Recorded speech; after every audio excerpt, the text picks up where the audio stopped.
For more, we are joined via video link by Cynthia Moyo, who's a climate and energy campaigner at Greenpeace Africa. Cynthia, good to have you on the program despite the circumstances.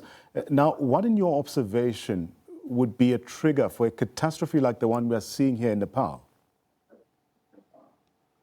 Good afternoon, Nhlanhla, and good afternoon to the viewers at home. Thank you for having us today. I think before I speak to the weather, I just want to acknowledge, the human cost of what's unfolding in Nepal. I mean, thousands are missing, and lots of families are still waiting for news here in South Africa and across the countries that are affected. This is, an unfolding tragedy, and that has to be acknowledged first. And back to your question, this wasn't a rainfall. It was a glacier collapse, which is a massive chunk of ice that broke away roughly, 5,200 meters up in the Himalayas. And it fell over a kilometer onto the valley floor and temporarily, dammed a river.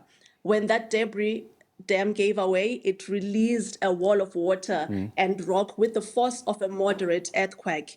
And now the million-dollar question is, why is that glacier collapsing in the first place? Mountain regions, as we know, warm faster than the global average. It is what we call the elevation-dependent warming. And the Himalayas are seeing that effect very intensely. As those temperatures rise, permafrost that used to hold these slopes together is now thawing, and the glaciers are melting and fracturing in ways they historically haven't been. Right. And that's what's destabilizing that ice at a scale that we haven't seen before. Cynthia, with that said, what is the most important thing to understand about the disaster, especially as it stands right now? Honestly, that danger is not over as yet. The death toll has gone up, with more than 1,500 people still, missing across Nepal and also the Tibet, including at least 6 South Africans as of the last confirmed update that we got. And authorities have already identified a second unstable lake that has formed by the same event. And they've also warned that it could fail again and it could fall again. And I would add this does not happen in isolation. Just this year, we've seen a massive record heat and wildfires that swept across the Southern Hemisphere, including South Africa's own wildfires in years. And scientists have been so clear that human-caused climate change is now being overwhelming. And it's overwhelming, the natural weather cycles that we have. So Nepal, as we're seeing it, is that live example of what it looks like when it reaches a tipping point, especially in these fragile mountain ecosystems that we're seeing. Cynthia, with that said, I mean, what does that mean in practical terms for communities who are living downstream to this area? I mean, to put it simply, how serious is the threat of a second wave of flooding? It's very serious enough that the authorities have told people along the Botakoshi River to stay away from the banks and to remain ready to move. The first flood wave traveled about 22 kilometers in under just 7 minutes. So that means there's no time, there's no warning time, there's no time to move, there is no time to do anything. Yeah. And this is not Nepal's first experience of this.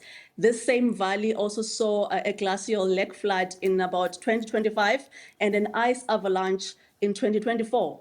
And the Nepal's broader flood disasters have repeatedly displaced tens of thousands of people and destroyed roads, bridges, and homes.